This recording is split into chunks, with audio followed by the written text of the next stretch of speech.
Snow White just bombed at the box office again. How the hell did that happen? You've heard of a movie flopping at the box office, but have you heard of a movie flopping at the box office twice in 2 months? Snow White did just that. And, you know the saying, go woke, get broke, and Disney's going to lose money on this movie. And I believe it only made less than $1 million in China. Rachel Zegler just ended her career after massive backlash, sent her ticket sales crashing to zero. She trashed the original Snow White, cursed out Trump voters, and fought with directors trying to rewrite everything. But it wasn't sincere because she's had a long history of saying woke, annoying things. Our new Snow White. Now the spotlight's gone cold, and she's finally reaping the chaos she proudly created herself. She's an asshole. That's number one. You called her a pig? She's a pig. Hego, who was supposed to be Disney's next mega princess, the fresh new face of Hollywood, the chosen one, handpicked by none other than Steven freaking Spielberg himself. And somehow she managed to fumble it all in record time. You'd think someone who beat out literal thousands of hopefuls for West Side Story would know how to keep a grip on that golden ticket. But no, Rachel got the role, won a Golden Globe, got crowned the next Disney darling, and then she went full self-destruct mode. It's honestly impressive. Not many people get to star in a Spielberg film, win awards, and still land on everyone's block list by the next election cycle. I never want it to come off as me being ungrateful for the opportunities I have. I can also be having the greatest time and simultaneously wishing people would stop sending me death threats. Let's go back for a second. West Side Story should have launched her into the stratosphere. Critics were loving it. She had the look, the pipes, the youth, everything the industry usually eats up. But guess what? The movie flopped. Like not a little underwhelming box office disaster. No one showed up. And yet Disney looked at that train wreck and said, yep, let's hand her Snow White. Let's give her one of the most iconic roles in animation history and slap her face on everything from dolls to theme park banners. She's dumb, but maybe she'll learn. You know what? Whatever I called her, it worked. And here's the real kicker. They framed it as bold and inclusive. This is a statement. They said, well, congratulations, Disney. It was a statement. All right. A statement of how to tank a 100-year-old brand in under a year. Now, once she landed Snow White, all she had to do was keep it together. Smile, wave, say something sweet about the original film, and ride the wave. But Rachel, she thought she was smarter than the entire Disney legacy. Cartoon was made 85 years ago, and therefore it's extremely dated when it comes to the ideas of women being in roles of power. She started roasting the 1937 movie like she was on a comedy panel, called it outdated, said the prince was a stalker, basically tossed the original story in the trash like it was beneath her. And then she had the nerve to proudly declare that her Snow White isn't dreaming about true love. No. She wants to be a leader because apparently romance is a dirty word now and fairy tales should come with TED Talks. What would you say to those who are just kind of overly critiquing the film at this point? You've worked so hard on it. All right. Congrats, Rachel. Audiences didn't just roll their eyes. They stormed off. You could practically hear Disney execs choking on their branded coffee cups. You don't spit on the foundation of the very story you're rebooting and expect fans to throw rose petals at your feet. People grew up with this film. They wanted nostalgia, not some revisionist lecture about how love is outdated and princes are creeps. What Rachel thought would sound empowering came across like someone trying too hard to go viral on Twitter. White is called Snow White in this version of the film because, of course, she is not white as snow, is because she and her family go through a snowstorm and survive the snowstorm, and so it's a mark of her. But wait, we're not done. Things really went off the rails when the casting controversy dropped like a nuke. Let's just call out the elephant in the room. Snow White is called Snow White because her skin is literally described as white as snow. That's the original text. It's not subtle. So, when Disney cast Rachel, a Latina actress, in the role, the internet didn't just debate, it combusted. Was it about race? Was it about authenticity? Depends who you ask. But Rachel's attempt at damage control made it worse. She came out and said, No, in this version, Snow White refers to surviving the snowstorm. I kid you not, that was her explanation. A fairy tale rebranded into a weather forecast. Critics were like, is this real life? And honestly, even fans who supported her were face-palming. 22-year-old actress faced backlash for her negative views on the original 1937 film and the prince character, which she labeled a stalker. Branding expert warns that Zegler comments could impact the film's reception. She has been accused of gaslighting and dubbed a fake feminist. Disney faces challenges of managing Snow White's portrayal. The backlash was insane. This wasn't just your usual trolls in the comment section. This was Reddit, Twitter, YouTube, blogs, podcasts, all of them lighting her up.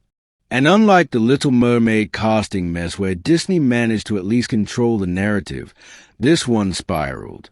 It stuck. It wasn't about whether Rachel was talented or not. It was about the fact that she took one of the most well-known fairy tale characters on the planet and acted like she was too cool to respect the source material. And the worst part, it all felt so smug. Oh my gosh, I saw the well, we didn't even see, but I saw the logo and I went, that's my name. Snow White's up there. And I cried my eyes out. But if you thought the Snow White disaster was peak chaos because political Rachel is a whole different mess. During the 2024 election, when tensions were already sky high, our girl decided to jump in head first, eyes closed. She hopped on Instagram and dropped this gem. Made Trump voters never know peace. Yep, she said that. Millions of people saw it. I just think it is terrible. She's been brainwashed into believing that Trump is this hateful figure, and to combat it, she released a bunch of hateful messages that said she hopes that Trump supporters never find peace and that Trump never finds peace. And half the country immediately added her to their mental block list. Like, forget about being a Disney princess. Rachel basically tried to curse half the nation with insomnia. So she came out and took a large dump on half of the country. Everyone who voted for Trump. I remember her words. She hopes they know no peace. Right. Something really, and that Trump knows no peace. Mm-hmm. And she didn't stop there. She followed up She followed up saying she feared raising her daughter in a world where Trump was president. Which, hey, personal views are fine. But if you're the face of a family-friendly billion-dollar franchise, maybe, just maybe, don't openly wish misfortune on a huge portion of your potential audience. You're not in a niche art film. You're in Snow White. Disney is built on marketability. Princesses are supposed to be neutral, sweet, and sellable, not out here casting verbal hexes on swing states. The man's already been almost assassinated twice, so maybe check the rhetoric. So I attacked her, and then she came out and she said, I apologize. Like, I went too far. What did Disney do, you ask? Absolutely nothing. They didn't defend her, didn't reprimand her, didn't even put out a limp apology. Silence, which in Disney speak is corporate panic mode. That's not protecting a star. That's waiting to see if the storm dies down so you can quietly back away and pretend none of this ever happened. Disney star Rachel Zegler, who went on a tirade this week about how terrible everything is now that Trump won, and that she's living in a world where her imaginary daughter that she doesn't have can't have an imaginary abortion in the future. She's very upset about that. And here's what makes it even worse. Rachel's too proud to backpedal. She doesn't apologize. She doubles down. No humility, no grace, just more gasoline on an already burning PR disaster. Instead of making a mature correction, she turns every backlash into another lecture. It's like she wants to prove she's not just an actress, but a thought leader, except no one asked for it. People just wanted a good Snow White movie. That's it. They weren't signing up for political commentary, anti-romance rants, or postmodern rewrites of classic fairy tales. And we absolutely wrote a Snow White that is not going to be saved by the prince. She's not going to be saved by the prince, and she's not going to be dreaming about true love. She's dreaming about becoming the leader she knows she can. Let's be honest here. Rachel Zegler took what could have been a dream career and treated it like a Twitter thread. She forgot the assignment. Instead of embodying the magic of Disney, she decided to roast it. Instead of uniting fans, she alienated them. And instead of thanking the studio that handed her the role of a lifetime, she made it painfully clear she thought she was above it. The result? Total career implosion in real time. And we're all watching it unfold like a live-action cautionary tale. Remaking the movie, they just got rid of the dwarfs. Okay, but what do they call them? Why would they get rid of the dwarves, though? Magical creatures.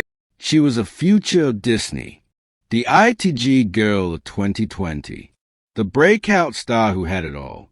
Now she's the girl who couldn't shut up long enough to keep the castle.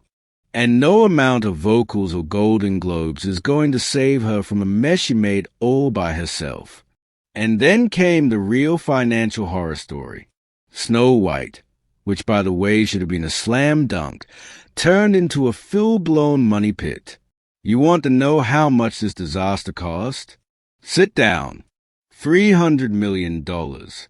That's how much Disney threw into this thing. Thanks to endless delays, drama, and reshoots, it's not even just over budget. It's out of this world budget.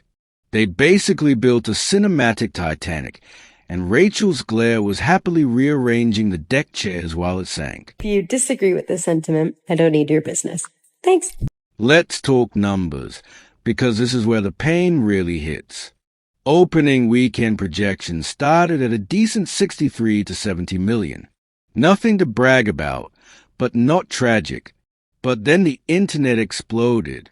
People got wind of Rachel's interviews. The political bombshell hit.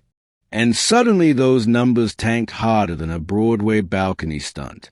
New forecast dropped the opening weekend estimate to 4,858 million.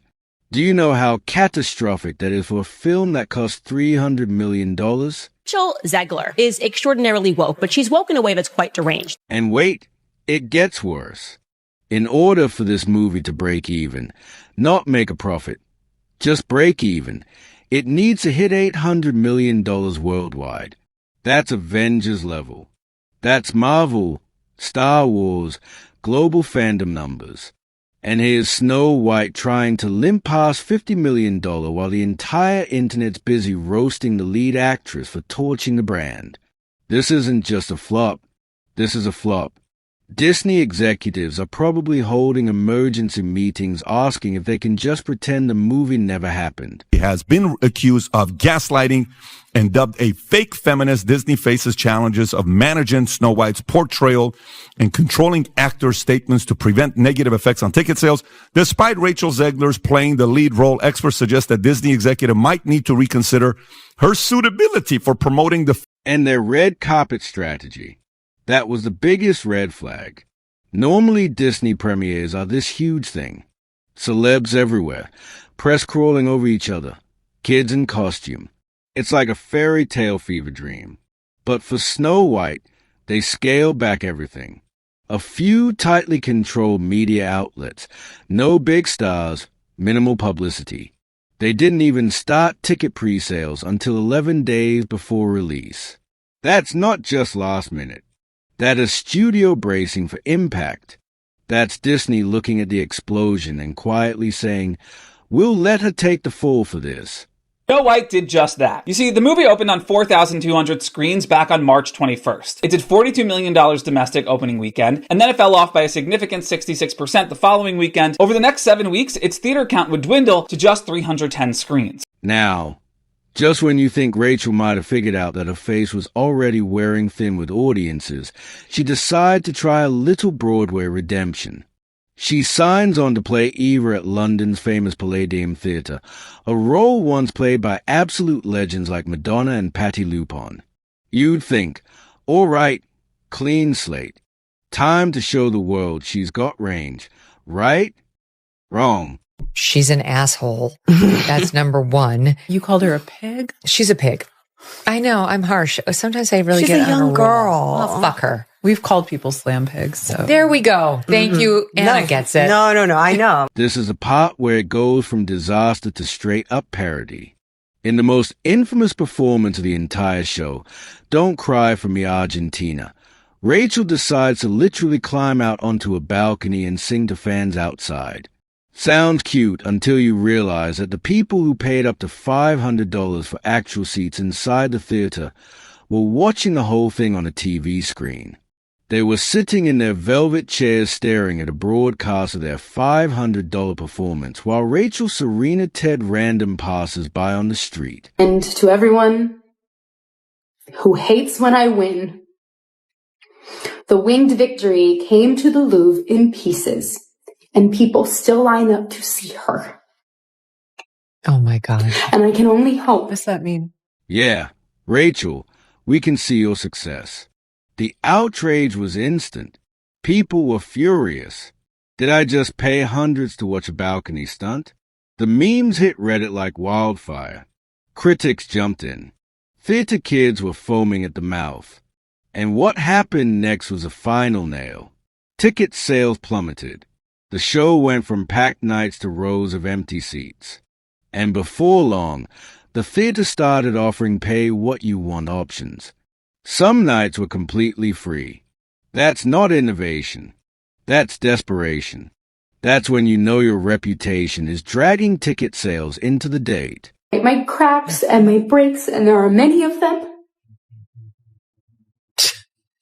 that at every premiere and everything I do, people will wait in line to see. Absolutely, Rachel. People are waiting in lines to throw stones at you for destroying their money. So, be ready, and let's be real here. Was Rachel singing bad? No. Was her acting terrible? Not exactly. But none of that mattered, because by this point, her reputation was louder than her voice. The audience didn't care about vocals. They cared that she had turned into the face of everything they hated. Smug, overly political, and totally disconnected from reality. The image was already cracked. The damage was already deep. And her Evita performance instead of a redemption arc just added another chapter to the chaos. No one on the right side of America can stand the star of this movie. So yeah, Rachel Zegler's journey from Disney's next queen to theater stunt meme is one for the history books. It's not just a fall. It's a free fall from a glittering castle into a pit of public backlash. She wanted to be taken seriously, to be bold, to reinvent fairy tales and shake up Broadway. And what she ended up doing was alienating the very audience that once rooted for her. Don't seemingly like your own character, so she comes off as an insufferable, whiny brat. You thought Rachel's glazed balcony stunt and Snow White doom spiral were the peak of her downfall? No, that was just a warm-up act. Because behind the glitter and press releases, there was a whole different storm brewing. This time backstage. Apparently, working with Rachel's glare is about as relaxing as sitting on a roller coaster built by toddlers. Reports started leaking from both the Snow White set and her Evita production. And let's just say the reviews weren't glowing. Words like exhausting, overly opinionated, and hard to work with started popping up like popcorn at a movie premiere. And not in a charming diva kind of way. More like in a why is she rewriting scenes again kind of way. I don't think they're going to watch it. I don't think they're going to like it. Every time she speaks, she gets less likable. This truly is the worst casting, maybe, in the history of the film industry. And yes, she did exactly that. She tried to rewrite her Snow White lines to modernize them because clearly a character that's lasted over 80 years needed the Rachel's glare polish. Right. According to insiders, she constantly clashed with directors, pushing her own empowered narrative and reshaping the script to fit her personal philosophy. Now, Confidence is great. But when your ego is bigger than the actual IP you're working on, you start stepping into dangerous territory. One insider even said she talks like she's smarter than the story. That line alone tells you everything. This wasn't creative collaboration. This was an actress thinking she's a writer, director, and cultural theorist all rolled into one. Rachel Zegler, she's an You have nothing to do with the creation of Snow White. Right. You should shut up. Spend 1 minute on Snow White and how it totally imploded at the box office this weekend. Rachel is literally the star of a Disney movie, and she acts like she's some sort of victim. And that's the sort of mentality that is just poisoning people's minds. Like, she acts like her life is so bad. And of course, Disney being Disney, they didn't scream or scold. They just delayed the film again. Not for reshoots this time, but allegedly to edit around her. Imagine that. A $300 million project, and the studio is tiptoeing through the footage like it's a minefield trying to cut, trim, and rearrange scenes just to soften the damage. At this point, Snow White wasn't even a movie. It was a crisis management exercise in high def. She just sounds bitter and angry. I don't think they're going to buy it. I don't think they're going to watch it. I don't think they're going to like it. But while the editing rooms were on fire, something even colder was happening across Disney's retail empire. The Vanishing Act. One day, Rachel's glazed Snow White was supposed to be the centerpiece of every Disney store shelf. Posters, dolls, costumes, lunchboxes, you name it. The next, poof, gone. No toys, no promo merch, no life-size cardboard cutouts at Disneyland. Not even a single limited edition figurine to remind people that Rachel ever wore the crown. It's like Disney decided to Thanos snap her entire marketing existence, and fans noticed. They noticed. You walk into a Disney store expecting to see Snow White merch weeks before a massive release, and what do you get? Crickets. Stores that usually go all in with promotional madness look like they were actively avoiding the movie. Some even removed the Snow White branding altogether. That's not subtle. That's not marketing strategy. That's what Hollywood calls phasing someone out quietly and without a scene. I do believe that there's something wrong with her. She's disturbed, she's unhappy, and she thinks it's about feminism and the patriarchy and about abortion. But the reality is she's just not stable, like the majority of people in Hollywood. They're just not stable human beings. I would highly advise that you boycott this film, no matter how much your children love Snow White. But Disney didn't stop there.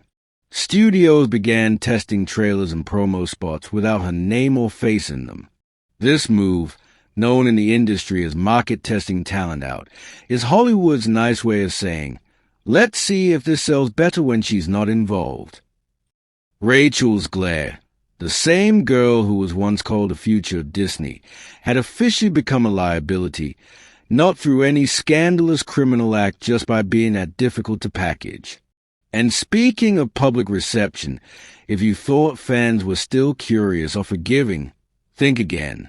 Snow White loyalists who were once cautiously optimistic started calling her performance smug, detached, and even embarrassed of the role.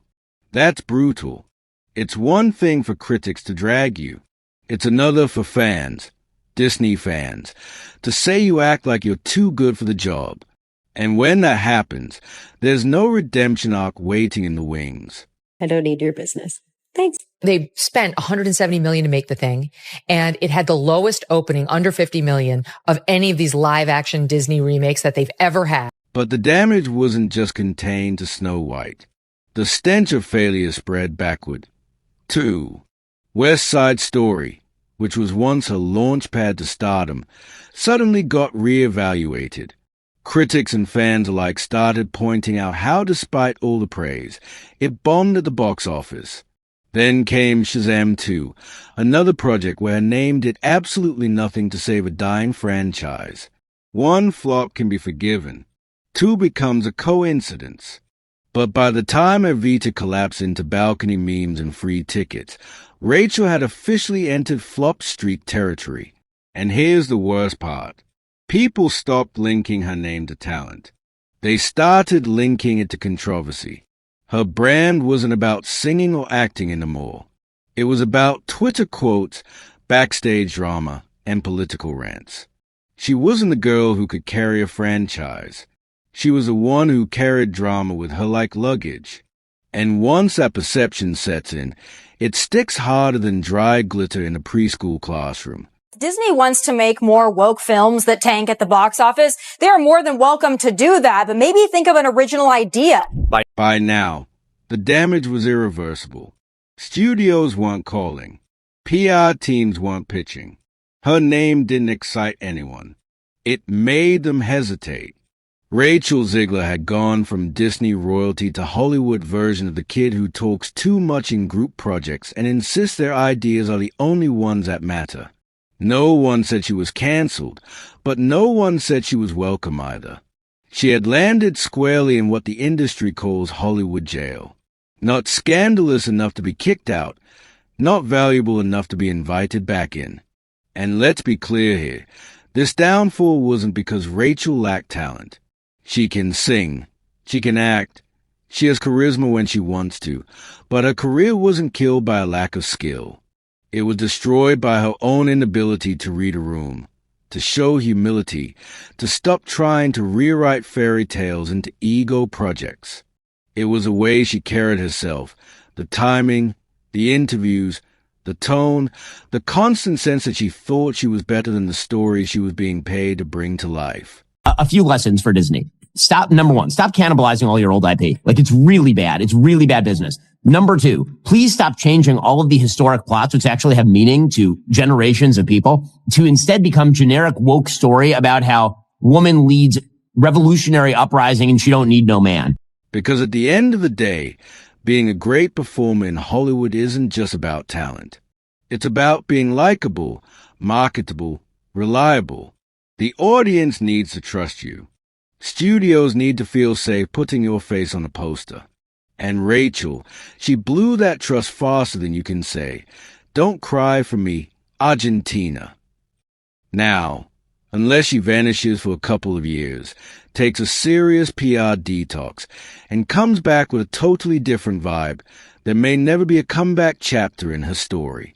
She had the dream in her hands, and she didn't just drop it. She threw it off the balcony. What's wild is she had millions of people ready to support her, love her, root for her, and somehow she turned them all into critics. That's not just a fall from grace. It's a full-blown public betrayal arc. One tweet, one interview, one smug laugh at a press junket, and boom, the fairy tale was over. Not with a cursive villain, but with her own voice echoing through the internet like a career-ending spell. Rachel's glazed fairy tale is officially over. Subscribe now so you don't miss the next Hollywood meltdown.